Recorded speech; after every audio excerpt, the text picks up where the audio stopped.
All right, Shania Twain's here in the studio. Hey, Shania. Hello. How are you? I'm great. Thank you. Hey, everybody, clap your hands. Yeah. Everybody's so nervous. Woo-hoo. Why everybody so nervous? Shania Twain. Do you get that a lot? Everybody's like, it's Shania. I get nervous. What are you talking about? I'm not. I know the feeling. Man, it's really nice to meet you. Thank you. Same here. We were sitting beside each other at the hockey game the other night, and because I guess you come right into town Preds night when the Preds are playing. Yep. So are you a huge hockey fan since you're Canadian? Because my girlfriend's Canadian, and that's our sport. It's in my blood. Yeah, I grew up with it. It's our national sport. Do you know the rules though? Well, sure. I mean, I never played hockey. I'm not like an expert on the rules, but yeah, I know when someone's offside, and I know all the, I understand the penalties and all that sort of stuff, and I can be a rowdy fan, and there's nothing worse than standing up and making a fool of yourself, screaming at the ref for a bad call and being the only one that's doing it. So you kind of you want to make sure you know what you're talking about a little bit when you're a Canadian hockey fan, because we can get pretty rowdy out there, with the fans. I have no idea. I just watch the people that wear the same color I'm wearing, and when they cheer, I cheer. That's how I know when it's time to cheer. Oh, gosh. Oh, that's a good plan. So what's in your mind right now? So here you are, you're back. Like, do you feel like there's a pressure to it? Yeah, but I'm cheered up. I listen to the song and it cheers me up.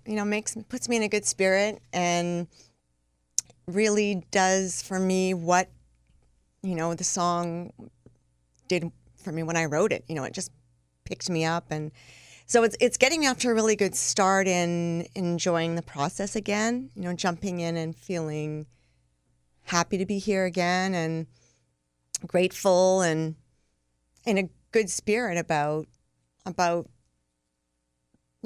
life and career and trying to do it all. There's just so many challenges in coming back to something you haven't done in a long time. So yeah, the song makes me feel like I'm ready and happy and feeling good. How do you pick a comeback song? Because you have lots of songs. I mean, you wrote a bunch of songs. How do you Woo! See, I just want to get. So how do you pick this one? Well, this song really does tell. It's got a very melancholy story on the one hand. I wasn't just broken, I was shattered, are the first words. And it's all about betrayal and all the, all that bad stuff. But it's also about seeing the light at the end of the tunnel.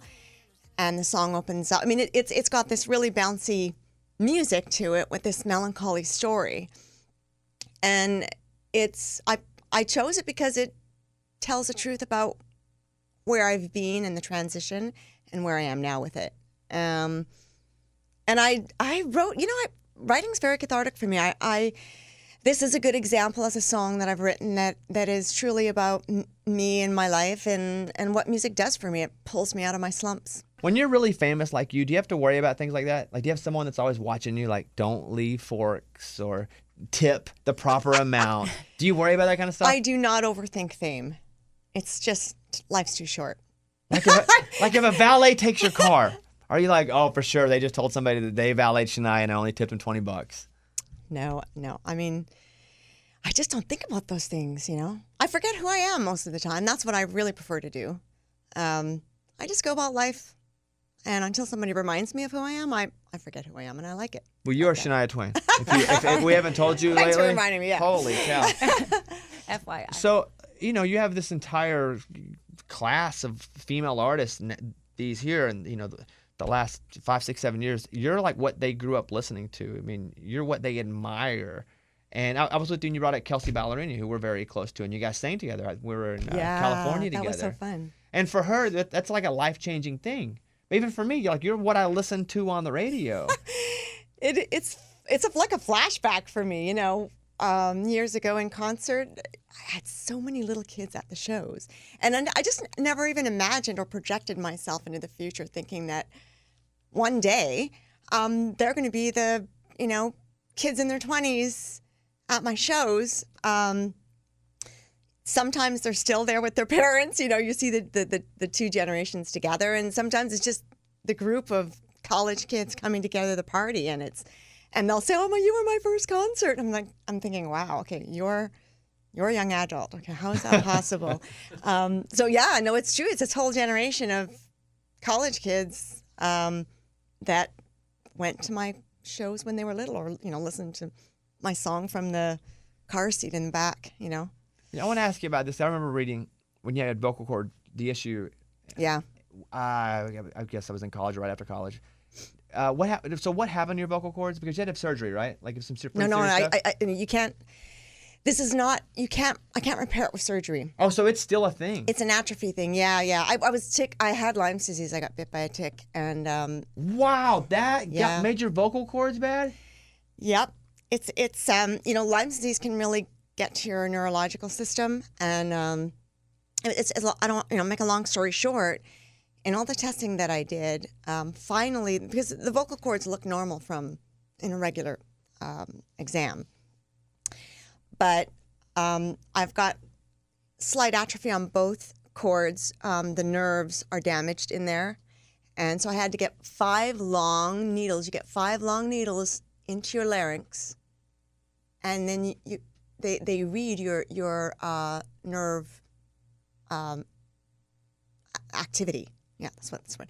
And so I've got a bit of atrophy on both sides, and it's really, really makes it really tough. I do a lot of vocal physiotherapy, basically. Wow. So that's a lot of warm up then before you go out. Well, I'm trying to get the warm up down. Right now, I need about an hour and a half to warm up, and I can't do any spontaneous singing. Like if I was to sing like right now, I would sound like a dying cow. I really need to. And that's really a bummer for me, because sometimes I'm in a club or whatever and I feel like, I just want to get up and sing, or I want to do karaoke and, get into the whole thing. But I could really damage myself if I did that. Wow. So, and I don't want to damage myself. I don't have nodules or anything that, the typical singers have. This is from a Lyme's disease. It's nerve damage, and it's really a bummer. I'm stuck with it for the rest of my life. But so it just takes a lot of work. So- It's like a permanent injury. Yeah, it's got to be weird too, just even singing knowing you have it. Because I have a lot of friends that are professional Yeah. athletes, and like That's it. they've torn muscles hard, but they say even the mental part of it is so hard That's it. because they don't even want to press on it, because they're like, what if? Even though they've done all the proper What if rehabbing, it gives like, out? And it is like that. Like if I don't warm up and really prepare, it is. I always do refer to it like a knee, like a bad knee. And you never know when that knee is going to give out on you, and that happens to me when I'm singing. Like I wouldn't be able to be an opera singer, for example, because but because I'm running around and I can ad lib and I can work with it. I can manage it.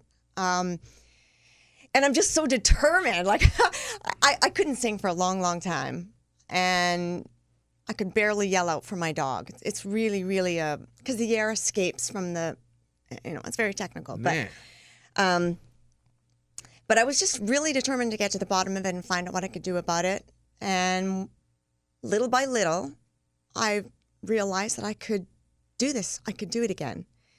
And so now I'm not going to give up now. It takes a lot of work. I have to say it's a lot of work, and I do get discouraged some days. Like an athlete with an injury, you do worry: is it going to give out on me when I'm on stage? Is it going to be there for me when I need it? But I feel really good just talking about it too. That helps me psychologically with it, and I accept it. It's just part of who I am now. I want to ask you about people crying, because I bet people when they meet you, they cry all the time. Like, how do you get used to people crying when they meet you? Because you're royalty. Inside of our format, you're royalty. Well, my mother used to always cry whenever I would sing. Every time. Like at the kitchen table. Good cry? A good cry. Okay, all right. Like, Mom, so I would sit at the kitchen table, I'd play her a new song that I wrote. I'm like 10 or something, She'd cry. And then, I'm on stage, I sing a song, she cries. We're at a house party somewhere, sing a song, she cries. Anyway, she would always cry. She was always very emotional about, I don't know what it was, whether, do all mothers do that? Like, cry all the time when their child performs? I don't know. But my mother always did. And so I'm used to it. And I learned to appreciate it. At the time as a kid, I'm like, oh, Mom, come on. You've heard me sing a million times, But I've really learned to appreciate the connection with people and the emotions that it stirs up in people. I want to play a clip here. These are people that have all covered you. It's going to be tough. See if you can tell who this is. You're all very famous singers. Oh, my gosh. See if you can tell who's covering you. Okay? Clip number 1. Here you go. The best thing about being alone is the prerogative to have a little fun. That's Miranda Lambert. I think. Oh, it's Carrie. Oh, yes. I hear it. Okay. Dang. It's so easy. Once you're told, you can hear it. Yes. It's tough. All right, let's try another one. Shania Twain in studio. Dang it. You stumped me on that. I hate that. Name the artist that's covering you. Okay. Number 2. Now that's Miranda Lambert. That's Miranda. Nice job. Nice You know job. what? One down. Go ahead. I guess it's just that. I don't know. It was the southern. I don't know. They both have that southern thing. You know? The accent. Okay, yeah. All right, here we go. I Try gotta this warm one. my ears up. Never mind my voice. Here we go. Name the cover. Looks like we made it. Yeah, Kelly Clarkson. Kelly Clarkson. Quick on that one. Got that one. That was quick. Okay, Oh, she's loose now. That's impressive. Oh, check this. We'll go to the dude. From this moment, Oh yeah, okay. as long as I live, Of course I know who this is. I'm drawing a blank. I know the voice, and now the name's leaving me. Oh, that's nice. I like it. Luke Bryan. Oh, thank you. Yeah, and the audio's obviously fantastic too. I think somebody recorded that from their stock cell phone. Oh, really? Yeah, yeah. That's got a cool scratchiness to it. I'm gonna Way give- to go, way to go, Luke. That was good. I'm gonna give you one more. How about this Another one? dude? No, I'm gonna keep A it. lady dude. Yeah, a lady dude. No lady dude. That's what I am in my family. I'm a lady dude. Why is that? I don't know, because they're always calling each other dude, and I guess they thought I was feeling left out. So my son's like, "You're a lady dude, Mom." And Oh. I do all the lady dude things. I mean, I play street hockey with him. I play basketball. I play soccer. I'm a lady dude, I think. Oh, your kid's Well, what 15? Is he 15? He's 15, yeah. Yeah. Does he? So I'm one of the dudes. Does he know you're basically cool one though? of the guys. Like, does he know you're cool at 15? Does he know you're like? I don't know if he would go so far as saying I'm cool. He's a big supporter, big cheerleader of mine, and he's really, but you know, he doesn't really get into the whole fame thing. I'm just mom. Yeah, but aren't So you that- mom so that I'm can not buy him like cool. an awesome car? Yeah. And are his friends like your mom, Shania Twain? Yeah, they kind of are a little bit. Not all of them. They're really supportive. You know, supportive as well. That's his life and that's his world.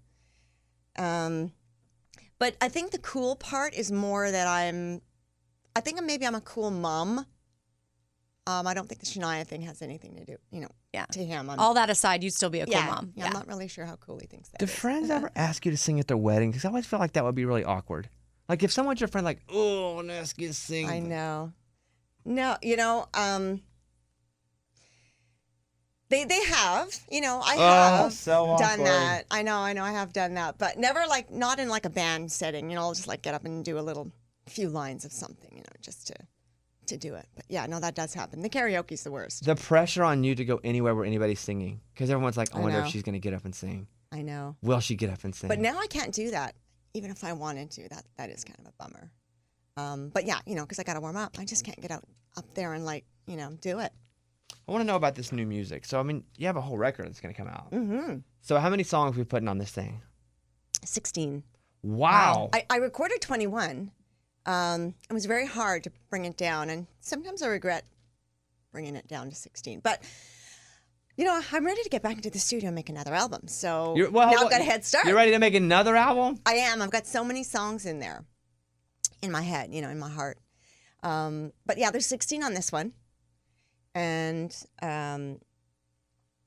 I'm excited for everybody to hear it. What's your song? When you think of Shania, what's your song? Whose bed have your boots been under? I mean, that's the first thing that just Oh, came to my yeah? head. So yeah. Yeah. Bed. Yeah, for sure. I wrote that in a little bush cabin in Canada, sitting by my wood stove. Really? Yeah. Sounds like Just Abraham all by Lincoln. myself. Just Yeah. you? You wrote that song by yourself? Well, I wrote it, and then I wrote that before I met Mutt. And then when we met, that was one of the songs I pulled out of my hat, Uh-huh. and then we finished it together. I don't really even remember what we did collaboratively on that, but you know, we Come on, threw everything in the Boots. hat at that point. You know, once we were collaborating as songwriters. So What is your quintessential Nashville story? Because you hear, you know, there are 100 stories about you now of Yeah. like, you just pack up and move to town? I did. I literally drove here from Timmins, put everything in the back of my Jimmy. That was my vehicle at the time, and loaded that up with everything I could possibly put in there, laundry basket. I mean, everything. I mean, I had no money, and I just drove the 3 days to Nashville, and I think I got a little bit of cash from the label. I put a first and last month's rent on an apartment in Brentwood, and here I was. Were you famous in Canada already before you came down? No. Like, did you have a bunch of Canadian money? Like loonies? No, she had no money. No, I had no money. I had no record. No, my record, I was signed to Nashville, not Canada. I didn't have a record deal in Canada. I'd never released a record in Canada. I was still a stage singer, a club singer, singer-songwriter. So I went straight from that to Nashville. And how long until you hit? You moved here, and then how long until you had your first big hit? Because people think people just move and go, snap, there's a hit. I did very fast. It was like a year. Wow. Yeah. Did it sweep you up? Like, whoa, whoa, whoa, whoa, whoa, before you kind of realized what was going on and you were a star?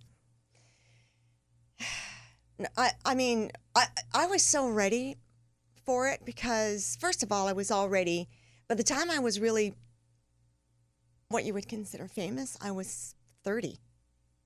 I wasn't young. I mean, I spent my whole youth preparing for that. So it's not like all of a sudden I was, 22 and famous. I was 30. I guess I don't know. I mean, I didn't have any recording experience. I didn't have any fame experience, but I'd spent my whole childhood and all of my 20s working toward it. Singing in bars and any type of show that I could get into, festivals, writing. I mean, I really, wrote all the time, by myself. I was just a solo writer. So by the time I made it, I was so ready. I mean, by the time I met Mutt and made that first record with him, I had a whole stash of songs, and it went very fast, that record, I think my song is Honey, I'm Home. Like, when I think, it just, like, I just love the pace. Yep. Cool. Yeah, that's a good one. Yeah, that's a rockin', it's a rockin' country song, right? It's got a cool groove. Were you told you're not country? Like everybody's told now? Yeah, sure, I was. But I didn't know what kind, it was good for me that I really didn't know that would be the case. I didn't really know what the definition was or what was considered the definition of country, because I grew up listening to I think a different country than the country that maybe you guys grew up here in the U.S. too, because in Canada we had Gordon Lightfoot. We had a lot of folk singers, a lot of folk artists that were considered country. So my country was a lot of, Joni Mitchell, Jim Croce to me was country. The Carpenters were considered country to me. Willie Nelson and Chris Christopherson and even Elvis, So it was kind of odd that I sort of thought, I felt like I fit into that scope of the more soul folk type country. And of course, my youth was 80s rock. So that was always in me anyway, too. And that's how the music came out, I think, in the end. That hybrid. Well, congratulations. It's really cool to see you. We're all big fans. Yeah. Mm-hmm. It's really cool to have people in that we're like superhuman fans of. So, yeah. And everybody was still nervous. I feel like we've been playing it cool, though. We've kept it cool. Oh, yeah. Totally we can all scream now. Okay. Yeah. Okay, we finally got our girly screams off. Yes. Shania Twain, thank you so much. Congratulations on the song, and I can't wait to hear the whole record. And it's awesome to meet you. It's great to meet you too. Yeah, no, this is really, really cool. I've enjoyed the visit. Everybody, clap your hands for Shania Twain. Everybody. Yeah! Bye, Shania.